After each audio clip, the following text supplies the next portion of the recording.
Sí, muy buenas tardes. Hoy en el Museo de la Mujer, viernes 12 de mayo, tenemos el gusto y la enorme emoción de escuchar a las mujeres y la salud mental, aportes de la epistemología feminista para su estudio.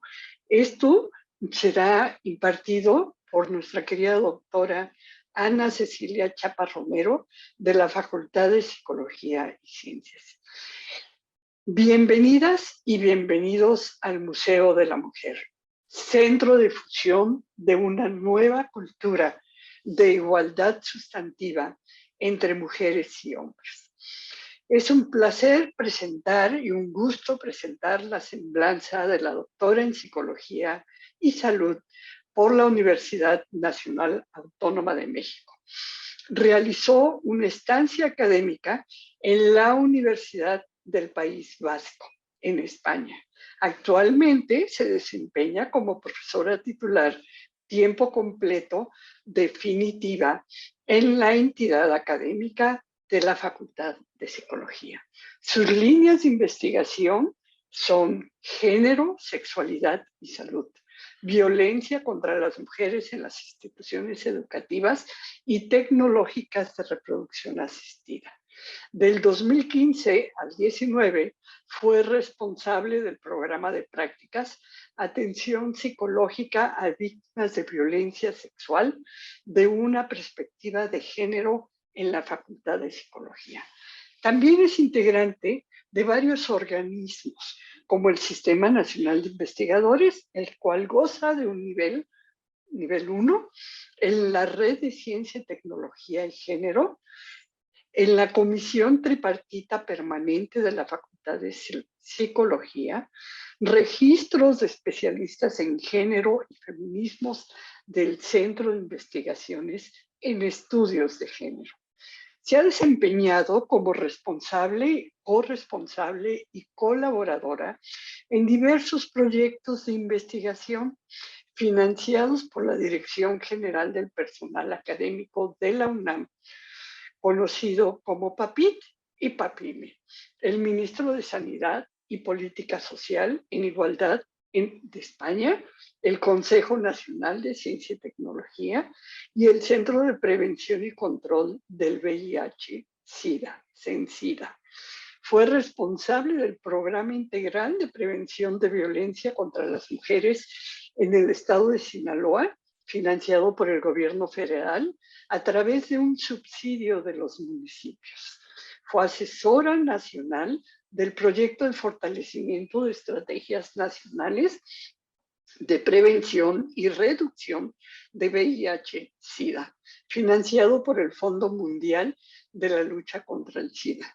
Formó parte de la comisión especial que diseñó la encuesta sobre violencias y discriminación por motivos de género y sexuales para el diagnóstico de la violencia de género en la Facultad de Psicología, y es una de las proponentes y diseñadoras de las asignaturas de género en dicha entidad. Además, es autora y coautora de publicaciones en revistas indizadas, capítulos del libro Arbitrados, Memorias in extenso y revistas de divulgación. Coordinó, junto con Norma Blázquez, el libro Inclusión para el análisis de género en la ciencia, que fue publicado en el 2018. Ha dirigido y codirigido más de 40 tesis. Realmente todo un honor tener a la doctora Ana María Celia Chapa Romero participando en tan importante evento. Mujeres y salud mental. Bienvenida, doctora Chapa. Muchas gracias, doctora Yolanda. Pues un gusto estar aquí en este espacio. A mí me honra estar en este proyecto, en este espacio diseñado, creado para mujeres, con mujeres, ¿no? Y pues es un honor estar por acá. Y todo mi reconocimiento también a FEMU. Muy bien, pues creo que es un tema que nos convoca, hablando con fechas, por ejemplo, que pronto se celebran como el 20 de mayo, que es Día del Psicólogo, Psicóloga, pero también acaban de pasar, digamos, el 10 de mayo, ¿no? Que sabemos que tiene una historia detrás y que hay toda una resistencia y se conmemora como parte de una ideología para frenar los avances de las mujeres, ¿no? Entonces, digamos, ensalzando la maternidad, pero bueno, este es un tema también, uno de los ejes en el tema de salud mental, la maternidad. Pues bueno, para hablar pensando justamente en el feminismo y sus aportes, que son muy, muy valiosos y que ya tienen más de 3 siglos, ¿no? Como movimiento social, pero también como movimiento político, teórico, como una forma de vivir, pues han tenido un gran efecto en todas las ciencias y pues no es excepción la psicología. Entonces, cuando hablamos de salud mental, tendríamos desde una perspectiva feminista, ¿no? De la metodología, poner a las mujeres en el centro, poner los intereses de las mujeres en el centro. ¿Y de qué estamos hablando cuando señalamos este constructo, digamos, que es salud mental, que ha sido pues ampliamente discutido en varias disciplinas, ¿no? En la psiquiatría, en la medicina, en la psicología, por mencionar algunos, pero también desde la antropología y desde otros enfoques. Muy bien. Bueno, ¿por qué hablar de epistemología feminista? El feminismo, como mencionaba hace un momento, es un movimiento político, una forma de vida, de entender el mundo, pero también se ha generado mucho conocimiento desde este lugar, ¿no? Y la epistemología feminista lo que ha hecho es un análisis de las mujeres como objeto de la ciencia y las mujeres como sujeto de la ciencia.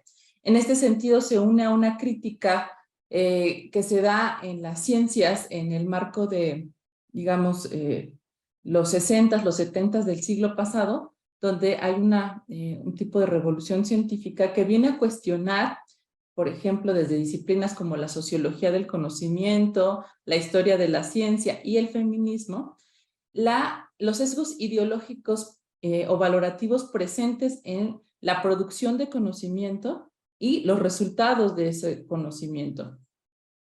Digamos que desde la sociología del conocimiento se ve que estos sesgos están presentes principalmente cuando hablamos de clase social.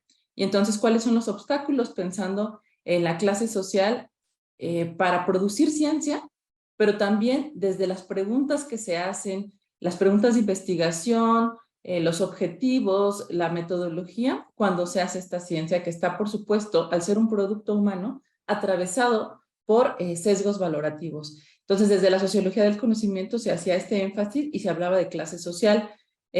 Las epistemólogas feministas añaden que sí hay sesgos ideológicos o valorativos en la producción de conocimiento y agregan uno que es muy importante, que es el androcentrismo y el sexismo presente en la forma de hacer ciencia en los contextos de producción de conocimiento. Un ejemplo, sin ir más allá, es que en la historia de la humanidad las mujeres tenemos recientemente poco tiempo, es decir, en las instituciones, aceptadas ya ha sido una serie de obstáculos que hemos tenido que librar, por ejemplo, para acceder a la educación superior, para acceder a ciertos espacios dentro de la educación superior, hablamos de segregación horizontal y vertical en estos espacios, y para ser reconocidas, sobre todo para ser reconocidas como sujetas epistémicas, como sujetas que hacen conocimiento, que generan conocimiento, ¿no? Y aún perviven muchos de estos sesgos y muchos de estos obstáculos de androcentrismo en los espacios, por ejemplo, donde se hace ciencia, en las instituciones educativas, en los centros de investigación. Ha tenido que pasar un tiempo, y bien estas críticas del feminismo se han hecho desde hace mucho tiempo, pero es cuando las mujeres entran a las universidades o cuando se da un afianzamiento de las mujeres en las universidades, donde hay o se genera esto que algunas autoras llaman autoridad discursiva. ¿Cómo se ha entendido entonces, siguiendo con esta línea, a las mujeres como sujeto y objeto de la ciencia? Es decir, negar el valor epistémico, invisibilizando o infravalorando nuestras contribuciones a la ciencia. De hecho, una de las críticas que se hizo en esta ola del feminismo en México, en Latinoamérica y en el mundo, pero en el caso de las universidades, desde diferentes disciplinas ha sido por qué revisamos, o a quienes revisamos como autores y los grandes aportes a nuestras disciplinas, por ejemplo en la psicología, la mayoría son varones, ¿no? Como si las mujeres no tuvieran una contribución importante, en este caso a la psicología. Hemos sido excluidas e invisibilizadas también de los aportes en la historia oficial de la psicología. Como mujeres, decía Rossiter, éramos poco científicas y como científicas poco mujeres, ¿no? Ahí está este gran, digamos, aporte de Rosario Castellanos, ¿no? De mujer que sabe el latín no tiene principio, no tiene marido, ¿no? Y buen fin. Porque las teorías, muchas de las teorías generadas, por ejemplo, en diferentes ciencias, pero en la psicología, han contribuido a legitimar y reforzar, legitimaban y reforzaban esta idea de que las mujeres solamente teníamos que estar en ciertos espacios y solo servíamos para labores reproductivas. Aquí están, ¿no? Como las ilustraciones de las mujeres en la ciencia, a propósito también de febrero, donde se celebra el Día de las Niñas, las mujeres en la ciencia, y un ejemplo de lo que sigue sucediendo, de quién tiene la autoridad discursiva incluso sobre nuestros propios procesos reproductivos, sobre nuestros procesos en general, y que fue ampliamente criticada y que salió en varios medios, sobre esta conferencia que se dio y esta generación de política pública o por lo menos en la fotografía, ¿no? Porque en la política pública pues participan las mujeres a fuerza de estar en esos espacios y ganarlos, de hablar de lactancia materna, por ejemplo, ¿no? Y en este caso vemos a hombres hablando sobre este tema actualmente.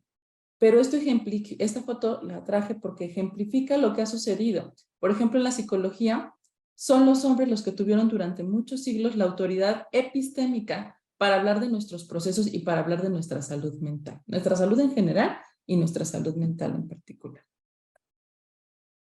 Entonces, la epistemología feminista viene a decir que por mucho tiempo se señalaron nuestras diferencias biológicas y psicológicas como naturales, se unieron estas, y entonces se legitimó que, digamos, nosotros éramos seres más cercanos a lo natural, como quiera llamársele eso, a lo natural, más cerca de lo instintivo, y por ende, menos, digamos, capaces de controlar muchos de nuestros procesos a partir de, ¿no? de todo lo que sucede hormonalmente, pero también, y que por eso no somos capaces de tomar decisiones, nuestro instinto materno como algo natural, nuestro servicio para los otros y las actividades de cuidado también como algo natural por nuestro sexo.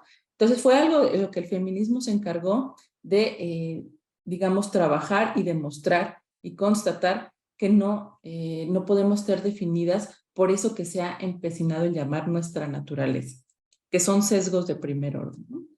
Además, hay hubo siempre un intento de jerarquizar esas diferencias, es decir, todos los seres humanos somos diferentes y de ahí la riqueza, ¿no? Esa es digamos, es una riqueza. Sin embargo, esta insistencia en diferenciar a las mujeres y los hombres, construyendo una idea de feminidad, legitimándola a través de que esas diferencias, en el caso de las mujeres, siempre son inferiores estas capacidades a las masculinas. Ese es el problema, no la diferencia en sí, ¿no? La diferencia la tenemos entre el mismo grupo de mujeres y entre los mismos hombres hay diferencias.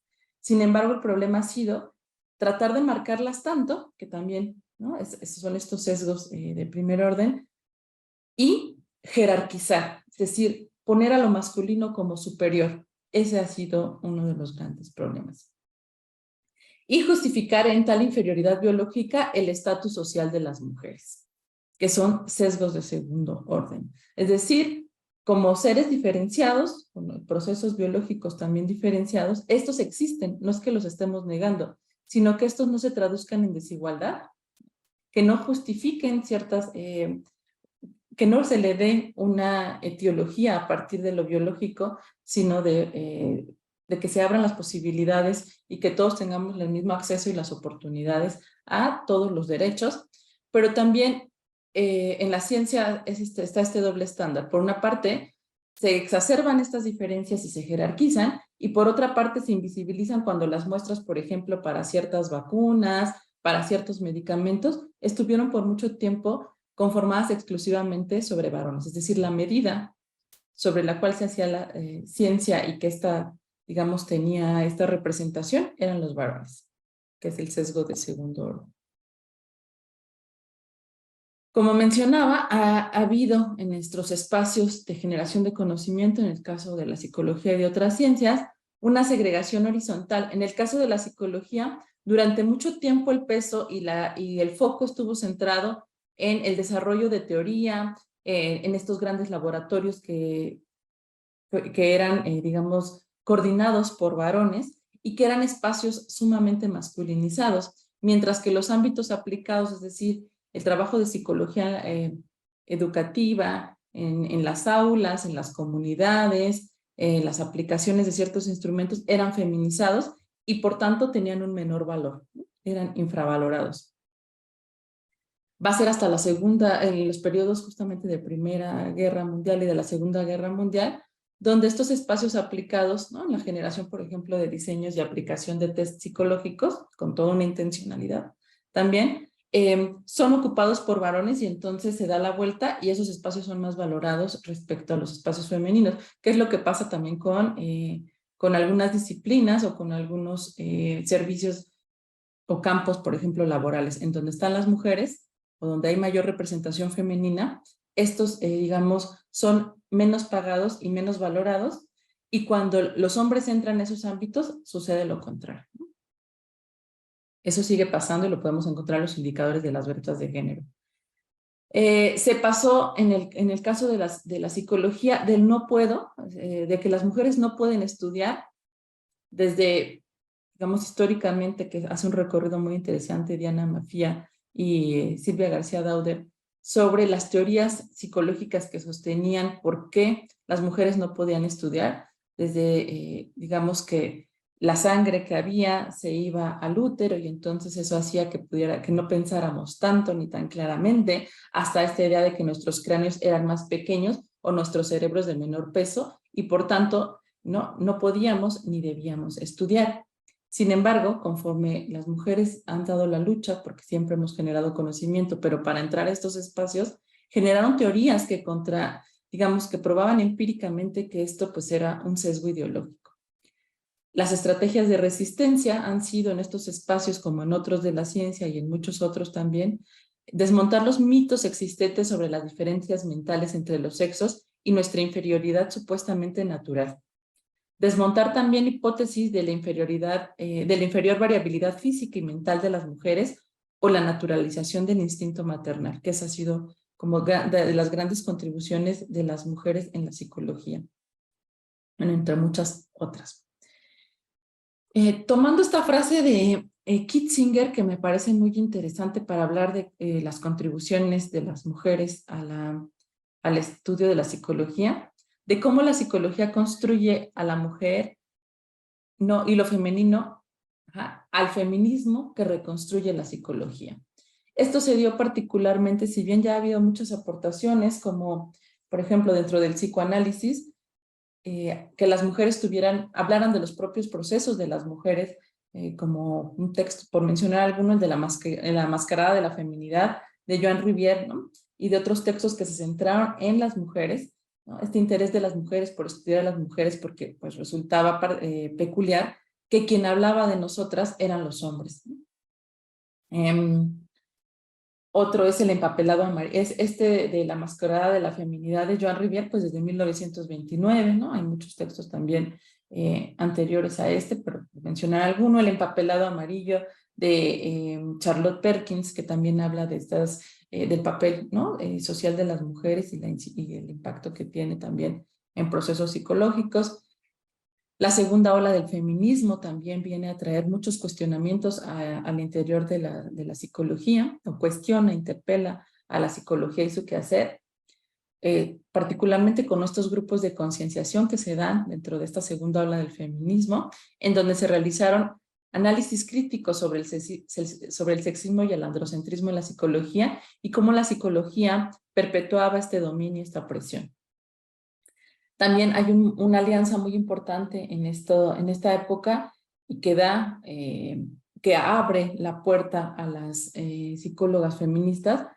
Es esta alianza que se da entre el feminismo y el movimiento antipsiquiátrico. Encontramos a Basaglia, a muchas otras mujeres como Phyllis Chesler también, que hablan sobre cómo la psicología clínica ayudó a construir un modelo de feminidad que es útil y funcional al patriarcado. Y entonces ahí viene una discusión entre las feministas, las psicólogas feministas y el movimiento antipsiquiátrico. Si bien hay una alianza, después también hay una ruptura porque hay dos posicionamientos. El primero, el del movimiento, el del feminismo, que se llama feminismo loco, ¿no? Que se opone justamente a las disciplinas a la psiquiatría y a la psicología, porque justamente lo que señalan es que ellas o estos dispositivos, les nombran, generan lo que se llama locura o patología, que es una construcción social dirigida a controlar la conducta de las mujeres dentro de una estructura patriarcal. Mientras que digamos, el movimiento antipsiquiátrico y algunas psicólogas feministas hablaban de que también puede estar esta manifestación, ¿no? Diferentes síntomas, pero que esa es una respuesta válida a las formas reales de angustia producidas por la opresión.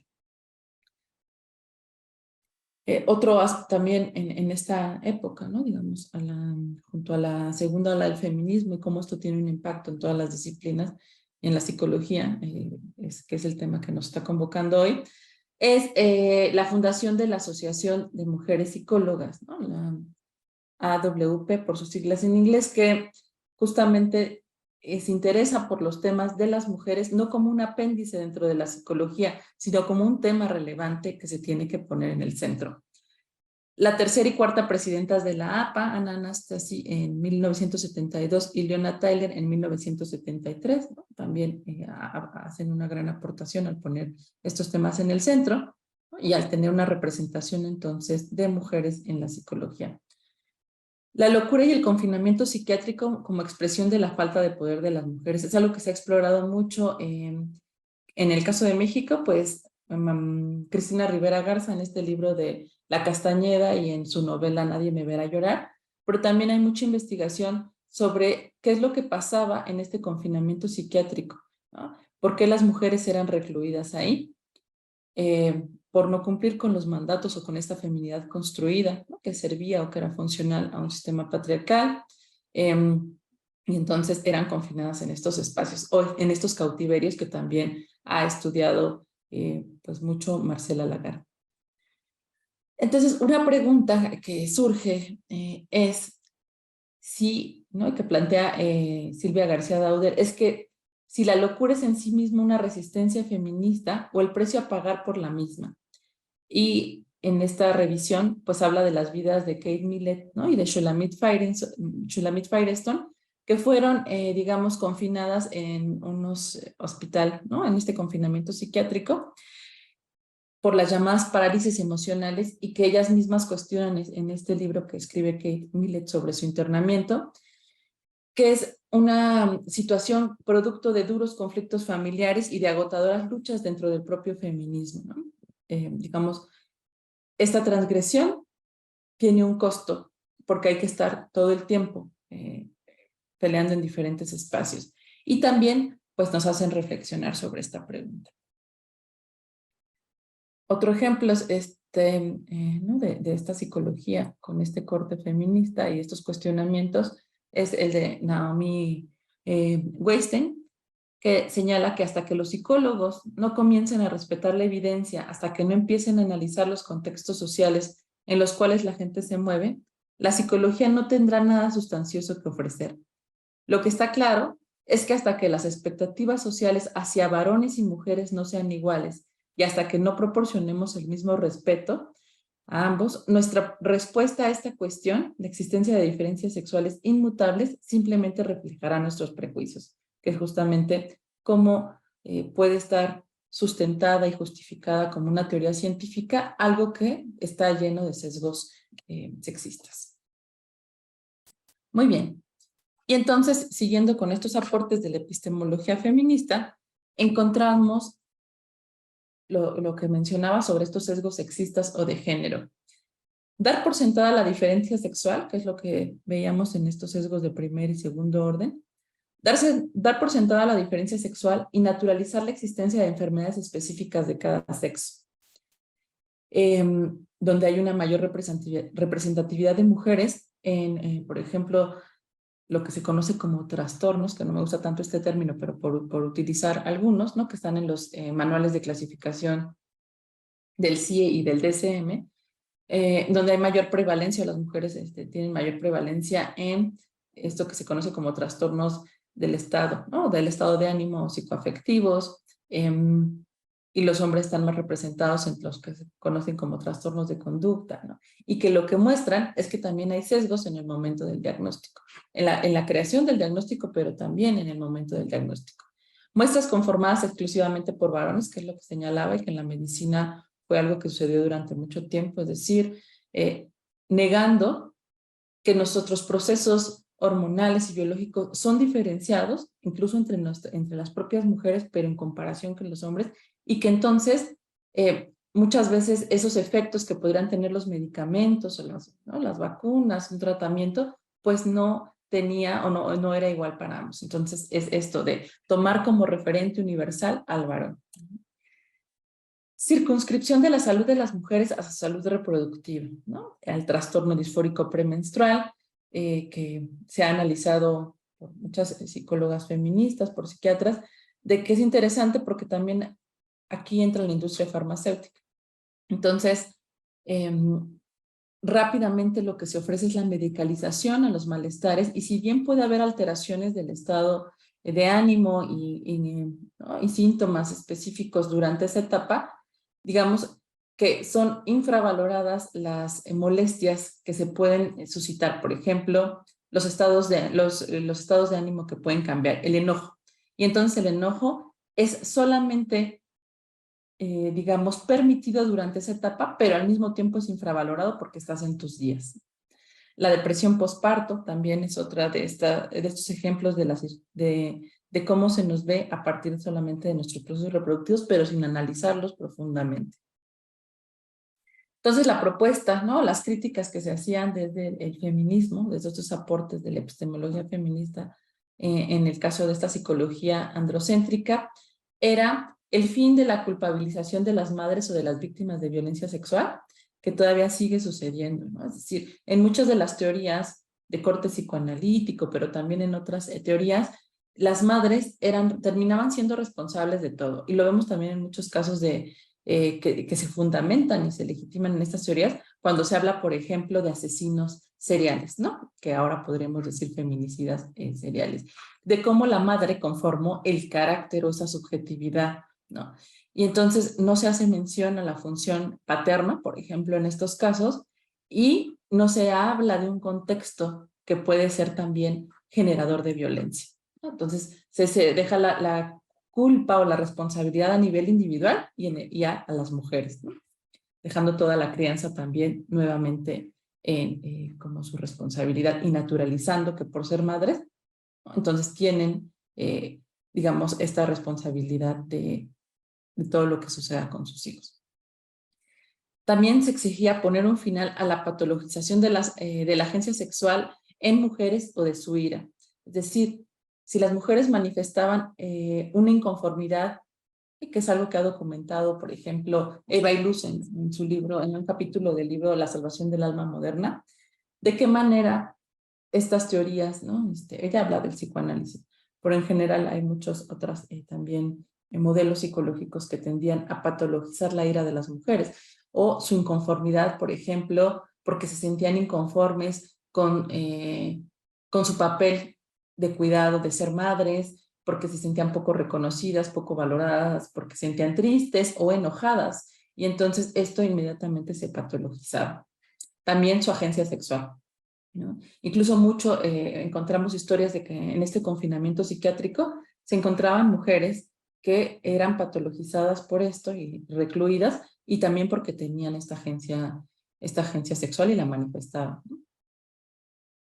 La protección legal, o sea, y también proponían que entonces, más allá de centrarse en individuos, ¿no? Y centrarse en esta patologización individual, habría que pensar en sistemas, en un sistema social que oprime a las mujeres, y cómo brindar protección legal frente a prácticas violentas y abusivas de, por ejemplo, en la práctica clínica, que también se documentó por mucho tiempo, que en esos espacios en donde digamos que las mujeres estaban vulnerables y que asistían para obtener un acompañamiento, eran revictimizadas o también abusadas sexualmente, violentadas sexualmente por parte de sus terapeutas. Y también una libertad para prisioneros políticos internados en estas instituciones y prisioneras políticas internadas en estas instituciones mentales.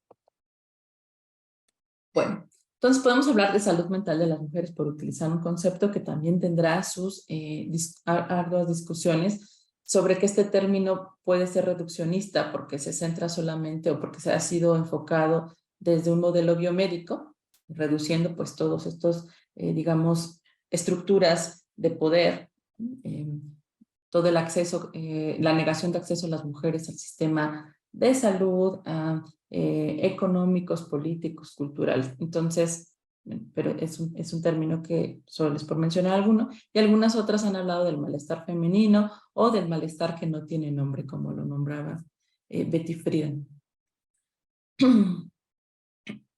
La propuesta es entonces pensar que el género es un régimen político vertebrador de las relaciones de poder que opera como un determinante del bienestar emocional de las mujeres, que hay un conjunto de factores que ponen en riesgo la salud en general de las mujeres y de su salud mental, como las condiciones materiales, sociales, políticas, económicas y culturales, y que muchos de estos llamados trastornos de salud femenina podrían ser realmente comprendidos desde una perspectiva de la resistencia que oponen las mujeres.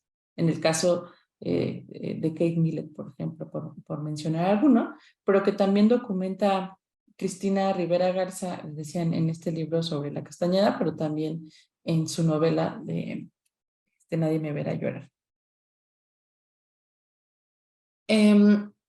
El androcentrismo, y también se ha documentado cómo está presente este androcentrismo cuando se habla de salud mental de las mujeres y los dobles estándares en salud mental, de los que hablaba Phyllis Chesler en su libro Mujeres y Locura, de cómo las mujeres son mucho más diagnosticadas en trastornos psicoemocionales, ¿no? Pero al mismo tiempo, en ese reconocimiento, en ese sobrediagnóstico que hay, también se infravalora entonces su capacidad de agencia. Entonces, ella pone un ejemplo con los militares que eran, pues con todos los que participaron en la guerra y cómo se les podía diagnosticar con algún trastorno de estrés postraumático, pero al mismo tiempo se los devaluaba en su masculinidad. Entonces, ella habla de este doble estándar en la salud mental en el caso de las mujeres. De la construcción social de enfermedades mentales a través de prejuicios sexistas, racistas, políticos y homófobos, y de la medicalización como respuesta al malestar de las mujeres. Y hay muchos libros como Cálmese, son sus nervios, tómense un tecito. Muchas de las consultantes que llegan aquí a terapia han manifestado que la primera respuesta, por ejemplo, en el sector salud, es la medicalización, ¿no? Que cuando ellas hablan de sus síntomas, cuando ellas hablan de este malestar, sabemos cómo está el sistema, ¿no? de salud, pero son poco escuchadas y lo primero es pues, tomar ansiolíticos, incluso prescritos por el médico o la médica general, pero son poco escuchadas que hay detrás de estos síntomas. Marcy Kaplan, por ejemplo, fue la primera en plantear el problema del sesgo de género en los diagnósticos psiquiátricos de Manual de Desórdenes Psiquiátricos y postuló que los expertos que trabajaron en este manual fueron en su mayoría hombres, en primer lugar, pero que al ser hombres entonces utilizaban esta representación, ¿no? del hombre como centrarse en esas características masculinas como patrón de salud y de enfermedad. Ya lo mencionaba hace un rato que pasó lo mismo con muestras conformadas exclusivamente por varones en el caso de vacunas o de algunos tratamientos, y lo mismo sucedía en este diseño de los diagnósticos. de tal manera que las mujeres que cumplían estereotipos específicos quedaban claramente del lado de la patología. Aquí retoman Esperanza Bosch, Victoria Herrera y Aina Alzamora, un cuadro donde justamente de estas feministas que hablaban sobre esta sobrerepresentación y de cómo los diseños en el caso de los diagnósticos están muy asociados a estereotipos de género. Por ejemplo, cuando hablamos de depresión, que está, digamos, ubicado como un trastorno del estado de ánimo psicoafectivo, están asociados a la feminidad, dependencia, pasividad, falta de firmeza o asertividad, gran necesidad de apoyo afectivo, baja autoestima, indefensión e incompetencia. Es decir, asociadas a la feminidad, pero a una construcción de la feminidad, es decir, no que lo femenino sea eso, sino que es una construcción patriarcal de que lo femenino es esto. En cambio, en el caso de la masculinidad, de esta construcción, que digamos que se da por oposición a lo femenino, entonces poco se da este diagnóstico, aunque los hombres presenten estos síntomas, porque la masculinidad es actividad, autonomía, asertividad y agresividad, capacidad de aceptar riesgos y tomar decisiones, como efecto se desarrolla alta autoestima y seguridad y la competencia. Entonces, aunque estén pasando episodios de crisis, digamos que las emociones prescritas para los varones son la ira y la agresividad, mientras que para las mujeres esas emociones son proscritas. En el caso, por ejemplo, de víctimas en el caso de que hay una merma en sus derechos. De violencia sexual, cuando, por ejemplo, llegan con una manifestación de ira a interponer una denuncia, que es obviamente su derecho, su legítimo derecho, la evaluación, que también está permeada de estos sesgos sexistas, hace que se deslegitime su testimonio, porque no puede ser cierto que haya sido víctima de violencia sexual si viene enojada. Lo que se espera de una buena víctima es un estereotipo de feminidad en donde llegue rota, destruida, llorando, que es válido también porque se ha vivido una violación a sus derechos, una violación a su intimidad. Sin embargo, no es la única respuesta, ¿no? También hay mujeres que llegan muy enojadas, ¿no? Porque saben que se ha cometido un delito y entonces exigen sus derechos, pero su testimonio es desvirtuado porque no cumple con las características de una buena víctima, es una mala víctima, ¿no? A esto se asocian otros elementos como lo que escuchamos continuamente de, pues es que, ¿por qué andaba sola caminando por ahí a esa hora? ¿Por qué tomaste en esa fiesta? Tú de alguna manera hubieras sido más enfática en decir no para que el otro entendiera que no querías tener la relación sexual o que no querías que te besara. Por mencionar algunas de los dichos que siguen presentes y que justamente lo que evidencian son estos estereotipos y estos sesgos sexistas y el poco reconocimiento de nuestros derechos, ¿no? Como mujeres, como sujetas y como ciudadanas. Muy bien.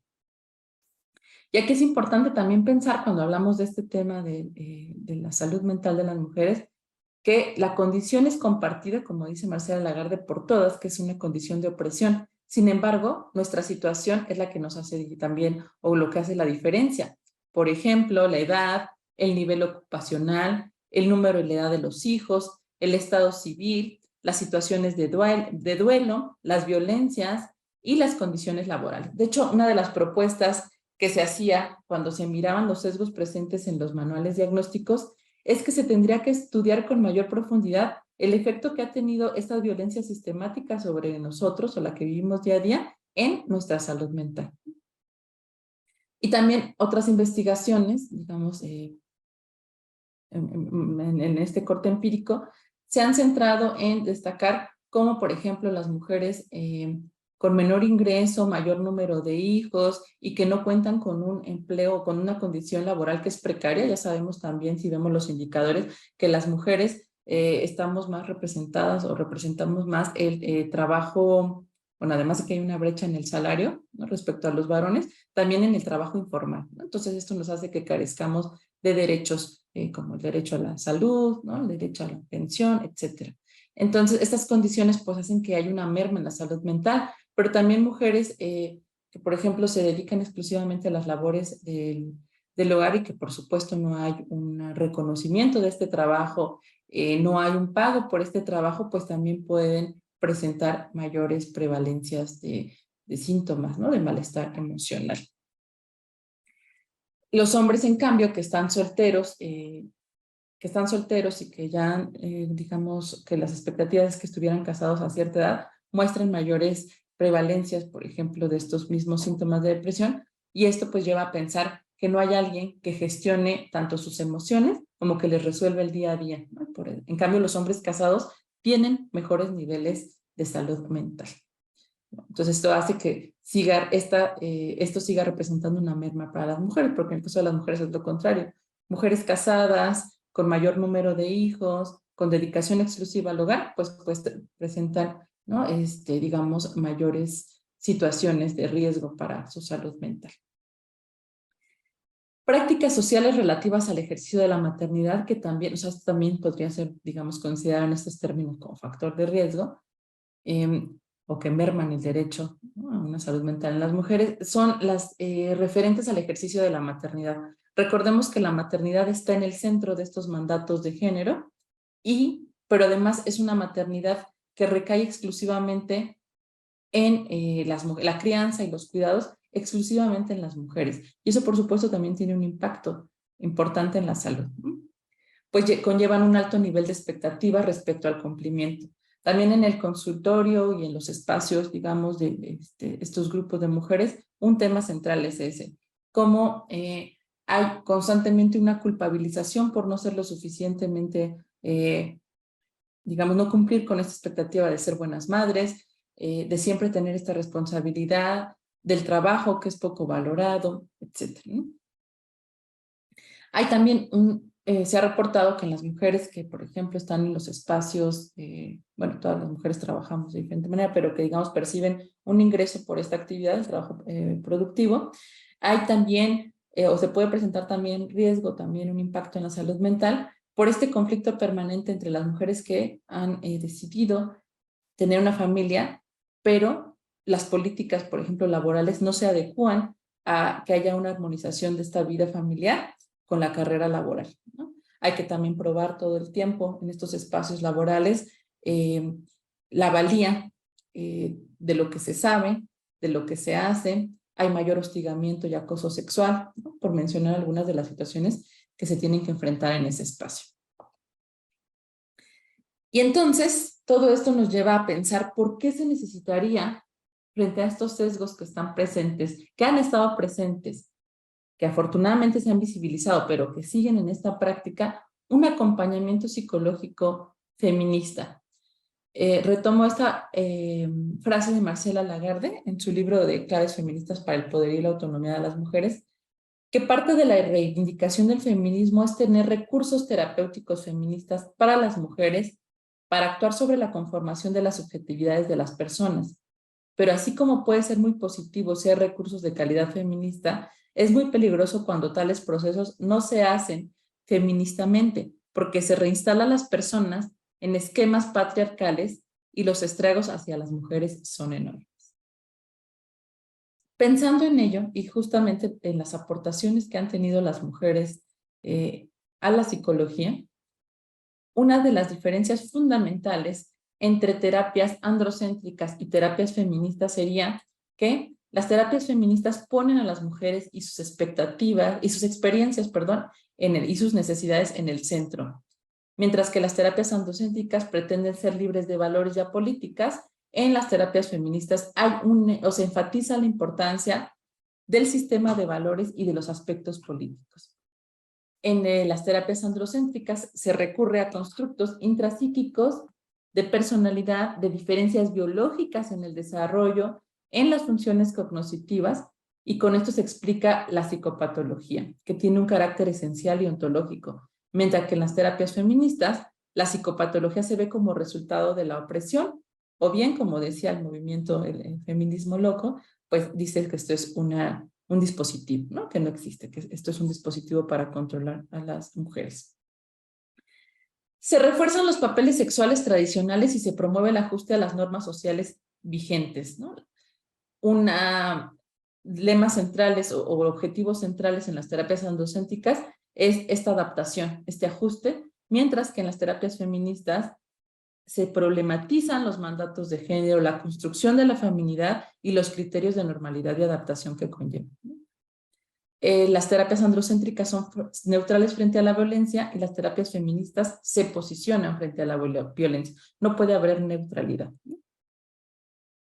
También pensando en que la epistemología feminista puso en el centro temas que eran, digamos, dentro de la ciencia, como la neutralidad, la objetividad, pues las puso en debate y dijo si realmente había objetividad en la ciencia, si había realmente neutralidad y si era universal. Entonces, a partir de esto, también en la terapia o en este acompañamiento psicológico, uno de los ejes fundamentales es pensar que lo personal y actuar también conforme a este lema de lo personal es político, que surge de estos grupos de autoconciencia. Y entonces con ello hay una politización de la psicología. Las experiencias personales de una mujer no son solamente suyas, ya que están vinculadas a las experiencias de otras, están ligadas a una política más amplia. Poder pasar de la pregunta ¿por qué las mujeres permanecen en una relación violenta? A ¿cuáles son los factores o qué factores sociales le impiden a una mujer marcharse? Eso sería una pregunta más comprensiva con H, ¿no? Articular la experiencia individual como colectiva y lograr también recursos colectivos para enfrentar su malestar. Es decir, colectivizar la experiencia, poder resonar con otras, saber que eso que me pasa a mí no nada más me pasa a mí, les pasa a todas, y que entonces más que una situación individual, una inadecuación personal, es algo estructural. Elaborar una justicia de género, como dice Mabel Green, que opere en una doble inscripción, objetiva y subjetiva a la vez, porque también ha habido una crítica del feminismo de que si la psicología sigue siendo un dispositivo y le quita todo lo político que eso conlleva, sin embargo, creo que sí es importante trabajarlo y lo vemos mucho en los grupos o ¿no? En la militancia de cómo sí es importante esta doble inscripción objetiva y subjetiva a la vez. Hay una necesidad de construcción de una subjetividad femenina, pero basada en la participación social y en el concepto de las mujeres como sujetos sociales, ¿no? Con agencia. También algo que se trabaja y que es fundamental en este acompañamiento feminista es quitarnos de la culpa, porque la culpa, como ha mencionado Liliana Misraji y otras mujeres, es un mecanismo de control, ¿no? Decía Marcela Serrano, la culpa es ese infinito océano en el que nadamos las mujeres. Y recuperar el egoísmo, como dice Marcela Lagarde, pero no el egoísmo en el sentido de oprimir a los demás, sino en pensar y ponernos en el centro a nosotras mismas. Tener un compromiso a favor del cambio social implica la participación activa de la terapeuta para transformar la sociedad. Es decir, hay un posicionamiento de quien da este acompañamiento porque no hay neutralidad. Reconocimiento y validación de las experiencias de las mujeres y las niñas. Una relación igualitaria entre terapeuta y consultante o tratar de que esta sea lo más horizontal posible. Y bueno, para terminar, el feminismo es una experiencia terapéutica liberadora para muchas mujeres, ¿no? Que se puede sintetizar en una frase que hemos escuchado mucho, de el feminismo me salvó, ¿no? El feminismo salvó mi vida. Entonces, al ser una experiencia liberadora, abre la posibilidad de actuar desde el deseo interior y no desde el deber ser, e invita a construirse como sujeta política, que también es uno de los ejes fundamentales que se trabajan en el acompañamiento feminista. Y otro que a mí me encanta, que también recupero de Marcela Lagarde, es el de aprender el goce de la subversión. Es decir, hay muchas sanciones que tenemos cuando subvertimos ese orden, hay muchos castigos, ya lo vimos en el caso del confinamiento psiquiátrico y otros más, ¿no? Pero también hay un goce en esta subversión, en vivirla acompañada también, ¿no? Y esto iría muy ¿no? En la línea de promover el cambio o la transformación social más que el ajuste o la adaptación a nivel individual, ¿no? Que sirve a un sistema capitalista, patriarcal, ¿no? Heteronormativo. Muy bien, pues algunas terapeutas feministas contemporáneas, ¿no? Latinoamericanas, norteamericanas, europeas, pues para también recuperar los aportes y visibilizar los aportes de las mujeres en la psicología, ¿no? La psicología. Y algunas referencias. Muy bien, pues muchas gracias por su atención. Excelente ponencia, muy ilustrativa, nos dejas una gran reflexión y una gran tarea pendiente para todos y cada uno de nosotros, y el conocer todas estas oportunidades de acompañamiento sin duda son relevantes. Ari Reséndiz te saluda y te dice buenas tardes. Alicia Reséndiz te manda saludos desde Tamaulipas, ¿sí? Y sin duda de un mayor número de sitios. Dalia Flores, saludos desde Ojo de Agua, Estado de México, ¿sí? Y muchos otros más saludos que recibiste durante esta muy singular presentación. Rocío Quintal te felicita, ¿sí? Y dice que diste una excelente conferencia, misma que yo coincido plenamente con ella, ¿sí? Ana Karina me comenta que le parece sumamente necesario reflexionar cómo el statu quo, lo normal, anormal, ha sido establecido desde el pensamiento de los hombres, como han sido varias de las reflexiones que acompañó tu ponencia. Y felicita por ello. Delia Flores manifiesta que es muy interesante las diferencias entre terapias, las terapias feministas y las terapias androcéntricas, y que es muy importante seguir trabajando y comunicando esto cuando se acerca uno a esa atención. Y te pregunta María Soto, ¿cómo saber que cuando va con un terapeuta, qué terapia está abordando? Si es la feminista o la androcéntrica. Adelante, doctora Chapa. Pues muchas gracias por los saludos, por las felicitaciones, igual, muchas gracias, muchos saludos a Rocío Quintal, una gran compañera, una mujer incansable y luchadora también por los derechos de las mujeres.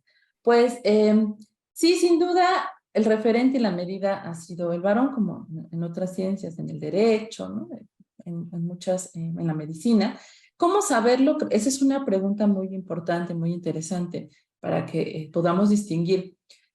Digamos que a veces tal vez solo hay algo que se promueve también en esa terapia, que es hacerle caso a esa voz, hacerle caso a algún malestar. Por ejemplo, han venido consultantes en los mismos grupos de mujeres o cuando han llegado a los programas de acompañamiento por haber vivido violencia sexual, es que hay alguna frase o algún lenguaje no verbal que me hace sentir poco validada, revictimizada. Por ejemplo, ¿qué haces tú para generar esa respuesta en él? ¿No?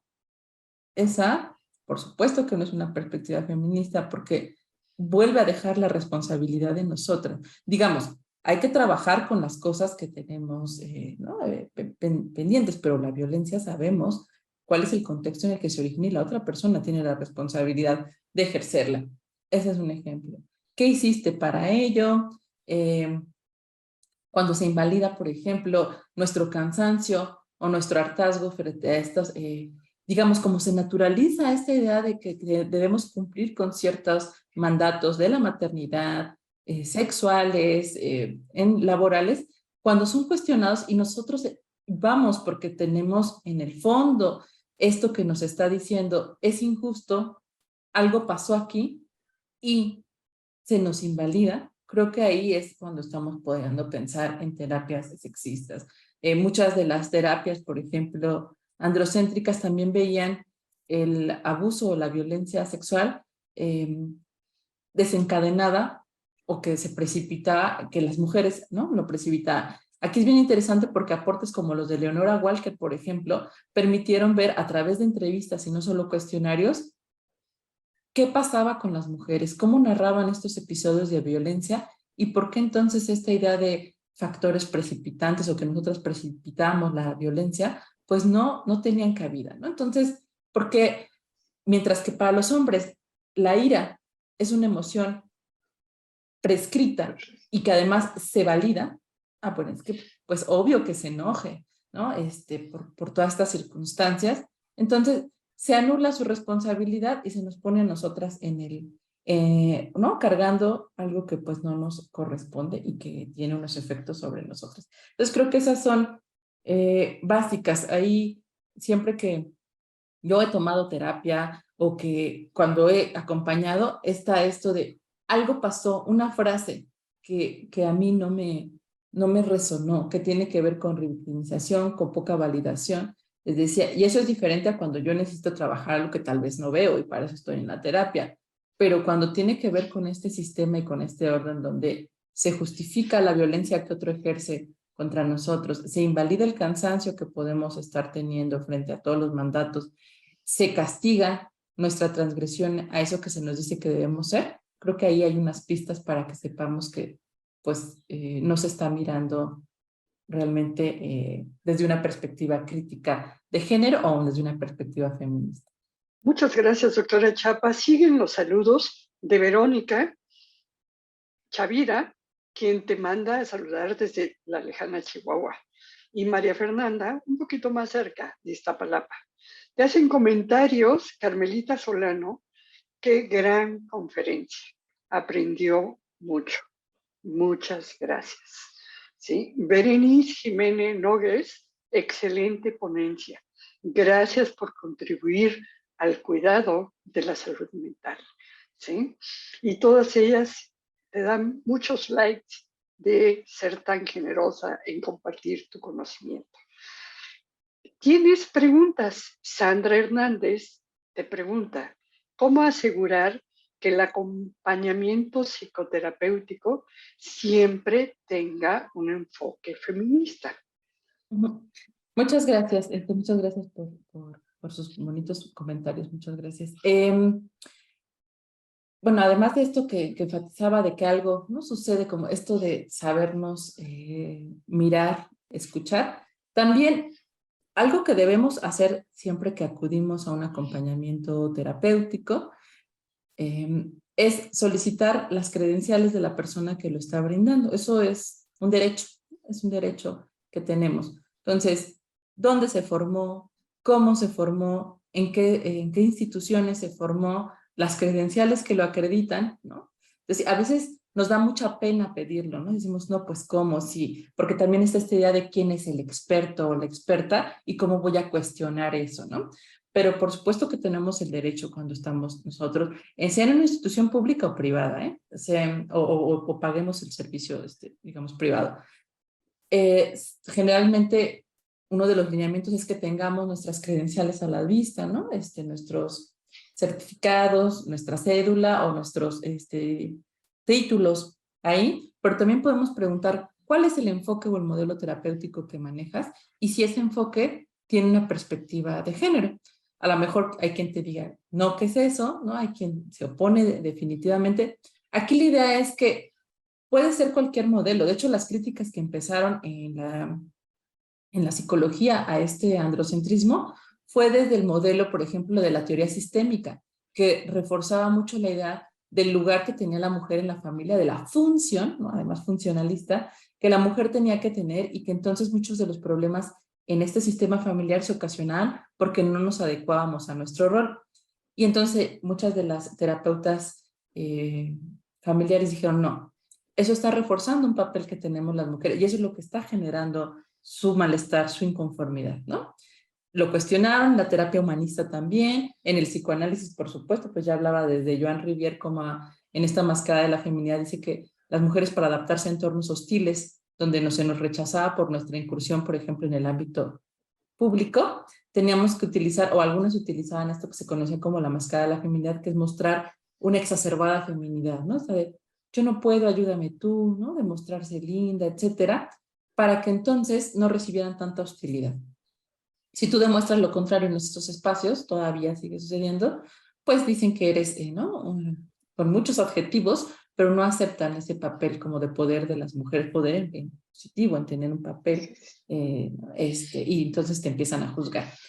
Esta formación es necesaria porque, por ejemplo, en las carreras, yo no conocía a muchas de estas autoras ni muchos de estos términos hasta que me formé o me empecé a formar en espacios feministas, en los diplomados, por ejemplo, de investigación en metodología feminista, ¿no? En el SAGE, con mi querida Norma Blasquez, Pati Castañeda, en la ENA, en antropología de género. Es decir, que a la formación que tienes como, por ejemplo, psicóloga o psicólogo, deben incluir qué diplomados, cursos han tomado sobre género y derechos humanos, por ejemplo, por mencionar algo, ya a lo mejor no feminismo, pero que estén ahí. Se puede pedir, con toda la confianza del mundo.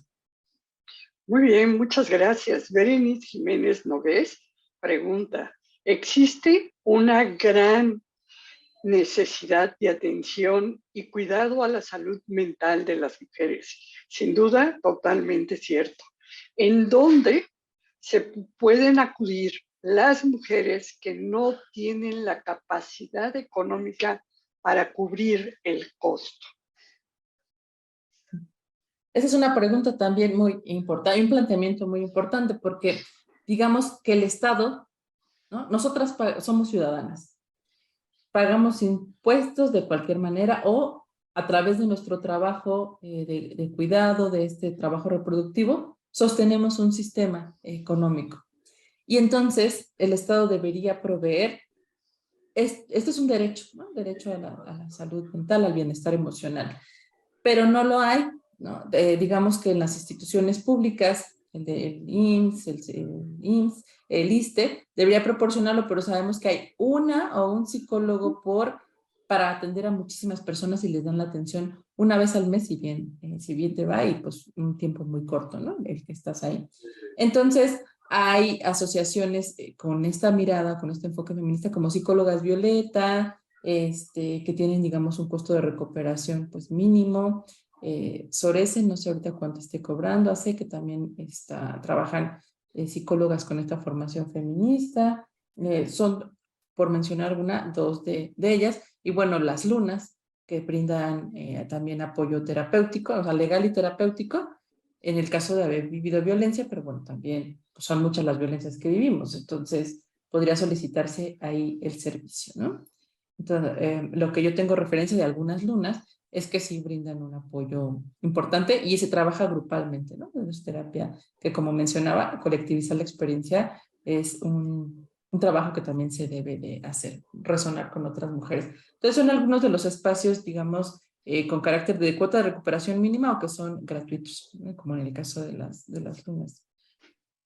Cuando se vive Muchas. violencia, perdón, cuando se vive ¿no? Que cuando se es víctima de un delito como la violencia sexual, el Estado debe de garantizar como una forma de reparación la atención psicológica gratuita. Por ejemplo, en las instituciones de educación superior es una normativa, pensando en la Ley General de Acceso a las Mujeres a una Vida Libre de Violencia, y debe garantizar la institución que estos servicios se le brinden de forma gratuita, psicológico, legal, ¿no? Hay, a la persona que pone a la mujer que pone su queja o su denuncia. Sin duda, mucha información relevante para ser atendidas a la violencia de género y a la salud mental desde el punto de vista feminista. María Camargo te pregunta, te pide por favor que compartas bibliografía para aprender y leer más acerca del autocuidado. Claro, sí, si quieren, lo dejo en el chat y ya lo ponen en la página. Muy bien, doctora Chapa, ha sido de verdad un aprendizaje continuo aquí tenemos más, de cada uno de los temas que nuestras colegas han elevado para compartirlo con todos y cada una de nosotras y además para aprender más acerca de este tan fascinante e importante tema que nos compete a todas y a cada una de nosotros.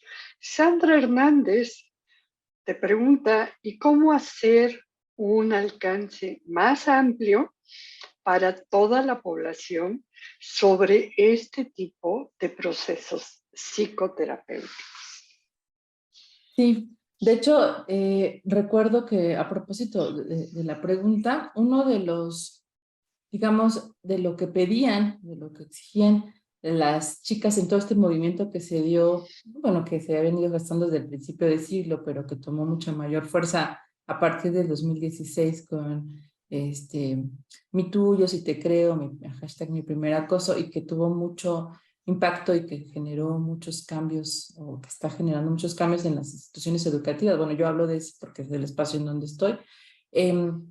Fue que en el caso de las psicólogas, por ejemplo, pidieron que se hicieran dos materias, que son estas que mencionábamos, que hicimos diseñamos con otras compañeras de un seminario que tenemos, que son docentes, Seminario Permanente de Género y Feminismos de la Facultad de Psicología, porque fue una solicitud expresa, ¿no? Necesitamos espacios de formación con esta perspectiva. Necesitamos espacios donde aprendamos dentro de nuestra formación cómo acompañar en casos de aborto, ejemplo, ¿no?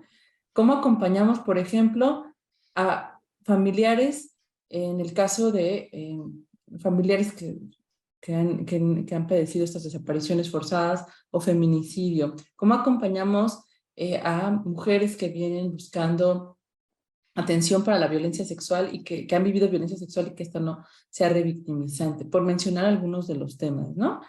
Y ellas lo exigieron porque decían que se encuentran en este panorama de todo esto que está sucediendo, ¿no? En el marco de los movimientos sociales y de estas exigencias, pero que no ha habido formación al respecto. Y entonces pedían, con justa razón, que pudiera ser así. De hecho, tenían un lema que era: ¿la psicología será feminista o no será? ¿No? Como diferentes facultades tuvieron sus lemas, o diferentes instituciones.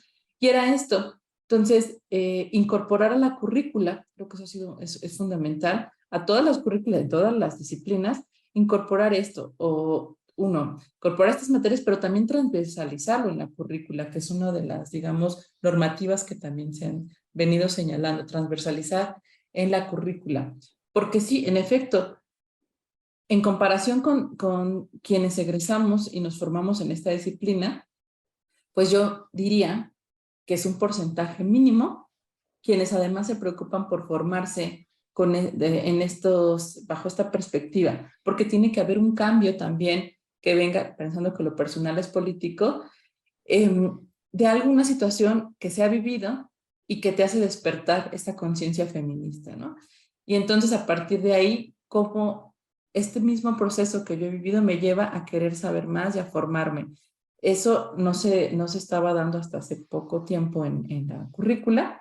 Ahora, afortunadamente, se está trabajando para ello, pero sí, en comparación, digamos, es menor estos espacios de formación. Afortunadamente, ya está y están surgiendo cada vez con mayor fuerza, pues por la misma exigencia y por las necesidades que hay, y porque las mujeres lo están exigiendo. Entonces, Y Berenice Jiménez, doctora Chapa, pregunta si podrías dar el nombre de alguna asociación civil asociada a estas actividades.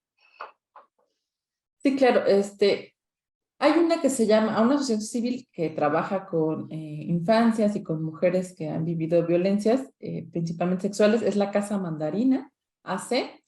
Eh, Otra es, como les decía, otra institución, otro colectivo que trabaja con psicólogas feministas y que ofrece además talleres y diplomados, es Sorese, AC. Eh, Otro grupo que también está trabajando todo esto es Género y Salud Mental, así se llama, y son diferentes terapeutas, ¿no? Entonces ahí están ubicados en diferentes partes de la ciudad. Mm, Así lo pueden buscar en internet. Y Psicólogas Violeta. Es muy bonito el trabajo, ¿no? Psicólogas Violeta. Y entonces también ellas tienen costos de recuperación, pensando que también el trabajo de las mujeres debe ser remunerado, ¿no? Pero tienen costos de recuperación, ¿no? Es accesible. Entonces también son algunas de las que yo podría mencionar en este momento que me vienen rápido a la mente.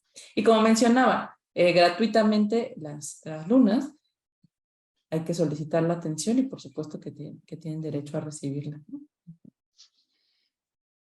Sin duda, la contribución de esta plática, de esta excelente ponencia, nos da una tarea para algunos para continuar, otras iniciaremos en ella y otras más empezaremos a formarnos en este tan importante tema para nosotros. Ha sido un placer escucharla durante su ponencia y durante la contestación a todas y a cada una de las preguntas e inquietudes aquí plagadas. Te pediría, doctora Ana Celia Chapa, si quieres darnos algunas palabras de cierre. Pues yo nuevamente agradecer el espacio, la escucha de todas las que nos encontramos aquí. Y bueno, esto, ¿no? Que creo que hay que pensar esto, que lo personal es político y que muchas de las cosas que hemos sentido ¿no? en nuestra vida son válidas y son productos de la opresión, ¿no?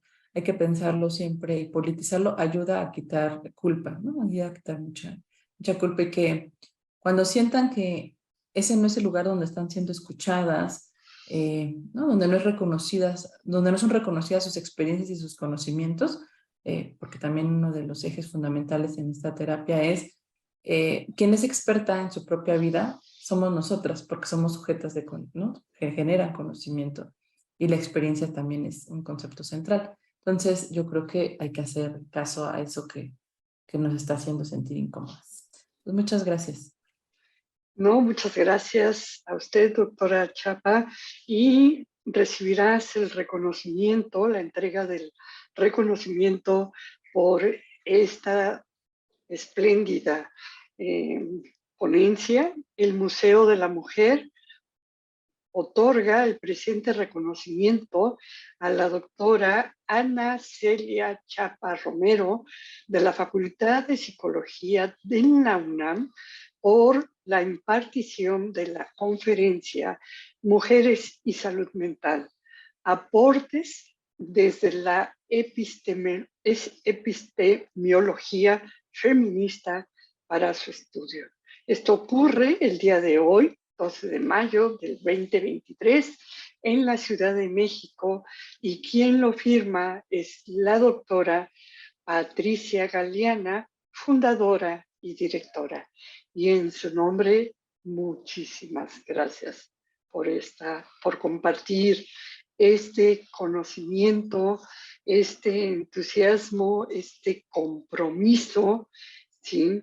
En dar y en compartir un espacio de su gran saber y de la necesidad que todas nosotras las mujeres requerimos y necesitamos aprender, usar y aplicar para todos y cada uno de ellos. Definitivamente estamos muy agradecidas y muy contentas del conocimiento que se nos compartió y de la luz que nos da la terapia feminista que tanto se requiere para todas y cada uno de nosotros. Doctora Chapa, muchas gracias y muchas gracias a todo el auditorio que nos acompañó y que preguntó y saludó a tan importante ponente. Muchas gracias. Bonita tarde, hasta luego. Buenas tardes.